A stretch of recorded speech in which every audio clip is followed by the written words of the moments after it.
Don't forget to like and subscribe. The road stretched endlessly into the darkness, swallowed by the thick, oppressive fog that coiled around the towering trees. The headlights of Ethan's car barely cut through the mist, illuminating only the narrow dirt path ahead. His GPS had given up miles ago, leaving him to navigate blindly through the unfamiliar countryside. He had been driving for hours, and every turn seemed to lead him deeper into nowhere. Just as he considered turning back, a wooden sign emerged from the fog. "Welcome to Black Hollow." Ethan had never heard of this place before. He glanced at the fuel gauge. It was dangerously low. He had no choice but to continue forward, hoping to find a gas station or at least someone who could give him directions. The village came into view suddenly, as if it had materialized from the mist itself. Rows of ancient houses stood silent and still, their windows dark and lifeless. A church tower loomed in the distance, its bell long rusted and frozen in time. There was no sign of movement. No people. No animals. The air felt thick with something unseen, something watching. He parked his car near the town square, stepping out onto the cobblestone street. His footsteps echoed eerily in the emptiness. As he approached the nearest house, he noticed the door was slightly ajar. "Hello?" he called, his voice swallowed by the dense silence. He pushed the door open further, peering inside. Dust floated in the stale air. The furniture was old, covered in sheets as if the occupants had left in a hurry.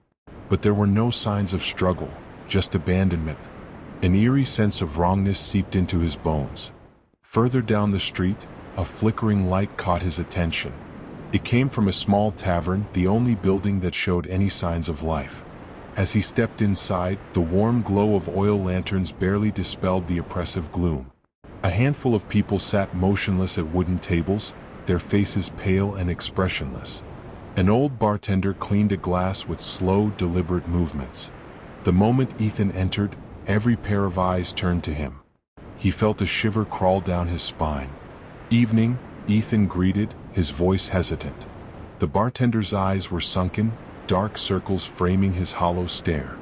"You're new here," the man said, his voice a rasping whisper. "Lost?" Ethan nodded. "Yeah, my car's low on gas. I was hoping—" "No gas here," the bartender interrupted. "No way out either." Ethan frowned. "What do you mean, no way out?" "There's a road leading back." "That road don't lead back," a woman muttered from the corner. Her hands trembled as she gripped her glass. "Once you enter Black Hollow, you don't leave." A cold chill seeped into Ethan's bones. "That's ridiculous. There's always a way out." The bartender only shook his head and pointed toward the window. "Go see for yourself." Ethan turned and walked back outside.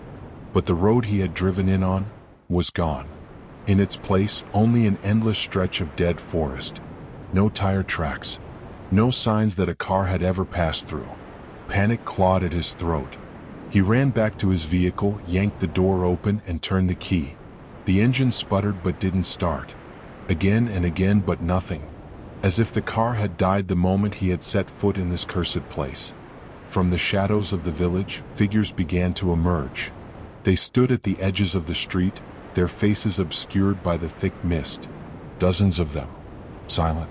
Watching. Ethan's breath came in ragged gasps as he backed away. He turned toward the tavern, but the door had shut, the windows now dark. He was alone. Trapped. And then, the whispering began. Low and breathy, the murmurs swirled around him, coming from all directions.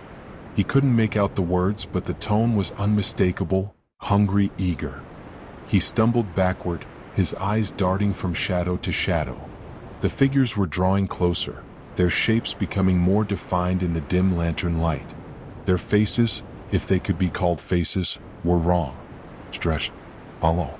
Their eyes were deep, endless voids, and their mouths twisted into unnatural grins. Ethan's instinct screamed at him to run, but his feet felt like lead. A cold sweat slicked his skin as a hand, ice cold and boneless, brushed against his arm. He jerked away, heart hammering. He had to find shelter. Had to find a way out. He turned and ran, his breath ragged, his vision blurring with fear. The village stretched in endless loops, the streets twisting in impossible ways. Every turn led him back to the square, back to the waiting figures. Then he heard it. A low, guttural voice that didn't come from any one person, but from the very air itself. Stay. The whisper became a chorus, voices overlapping, repeating the command over and over. Stay, stay, stay. His knees buckled. He fell to the ground, his body trembling. The figures closed in, their grins widening, revealing rows of needle-like teeth. Ethan screamed. And then, darkness. The next morning, the village of Black Hollow was silent once more. The figures had faded into the mist. And Ethan? He was gone. Somewhere deep in the fog, the whispering continued. Story 2. Lost Village. The train came to a screeching halt, jostling Andrew awake. He blinked groggily, the dim glow of the station lights flickering erratically through the window. He wasn't supposed to be here. The last stop had been 2 towns back, yet somehow the train had carried him forward into the unknown. He stepped onto the platform, greeted by an unnatural silence. The station sign, rusted and barely legible, read, Raventon Village. He had never heard of it before. No announcement had been made. The train hissed behind him, doors closing with a finality that made his stomach twist. Then, without warning, it pulled away, vanishing into the fog as though it had never been there at all. Andrew's breath came in short, uneasy puffs. The station was deserted. No other passengers, no conductor, nothing but the eerie hum of distant wind chimes. He turned toward the exit, only to find a wrought iron gate blocking the way. The rusted chains that held it were snapped, as if something had broken through from the inside. A narrow road stretched beyond, vanishing into the mist. With no other choice, he followed it. The village loomed ahead, its buildings old and slumped as though exhausted by time. Lanterns swayed in the breeze, their flames barely flickering. Windows were either boarded up or broken, shadows shifting just out of sight.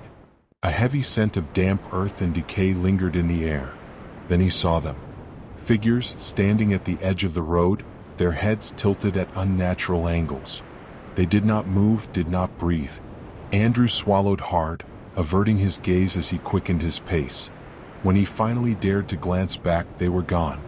His pulse thundered as he reached the village square. A well stood in the center, its wooden cover half rotted away. A single shop was open, the dim glow of candlelight flickered inside. He hesitated before stepping in. The shopkeeper was an old woman with clouded eyes, her hands shaking as she adjusted the candles on the counter. "You shouldn't have come," she rasped, her voice brittle as dead leaves. I'm lost. The train stopped here and... No train stops here." Her gaze lifted, pinning him with an intensity that turned his blood cold. Not anymore. A deep, guttural noise rumbled in the distance. The ground beneath his feet trembled slightly. The woman's grip on the counter tightened. "It knows you're here," she whispered. "You need to leave. Now." Andrew took a step back, the hairs on his arms standing on end. "What are you talking about? What knows?" Before she could answer, the candles flickered violently. The wind outside rose to a wailing screech, and the village came alive with movement. Shadows lengthened unnaturally, stretching toward the shop. The figures he had seen earlier reappeared, lining the street outside, watching, waiting. Then, with a slow creak, the shop door swung open on its own. Andrew had unknowingly stepped into the lost village, a place spoken of only in whispers, an ancient town erased from maps, swallowed by the fog of time. It was said that those who entered never left, trapped in a world where reality twisted, where the past and present bled together. The village did not exist on any known route, appearing only to those it chose. The air thickened with an unexplainable weight, pressing against Andrew's chest. The villagers, if they could be called that, were not human, not anymore. Some claimed they were echoes of those who had been lost before, remnants of souls unable to escape. Others believed the village itself was alive, feeding off the fear of the unfortunate souls who stumbled upon it. Andrew took a hesitant step backward, but the shopkeeper grabbed his wrist with surprising strength. "If you run, it will hunt you. If you hide, it will find you. There is only one way out, but it demands a price." The wind outside howled, carrying whispers that did not belong to the living. The figures outside began to move forward, slow and deliberate. The door creaked wider, revealing nothing but darkness beyond. Andrew had no choice. He had to survive the night, or become part of the village forever.